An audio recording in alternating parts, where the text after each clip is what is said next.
Wala naman daw masamang epekto ang Zumba. Yung taga sa amin, muntik nang maghiwalay dahil sa Zumba na yan.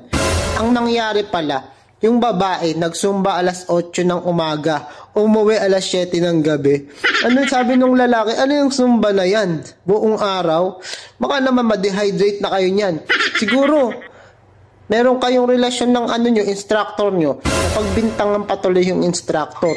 Ayaw kasing umamin ng babae na pagkatapos nila mag-Zumba, nagpunta sila sa piyestahan. Ayun, nag-away sila. Pero nung inamin naman na galing piyestahan, sabi nung lalaki, sa susunod, aaminin mo. Sabi nung babae, nahihiya ako kasi galing kaming Zumba. Tapos diretso kaming piyestahan. Sabi nung lalaki, ayos lang yun. Aaminin mo sa akin kesa naghihinala ako. Tama nga naman. Mapagbibintangan pa yung instructor o may poging kasama sa Zumba. Aaminin nyo. Tsaka ano yun? Nakapang Zumba kayo, dumiretso kayong piyestahan. Magpalit naman kayo ng damit. Ano yung nakipiesta kayo, nakapang Zumba kayo? Sa susunod ha, dinasabi ko lang.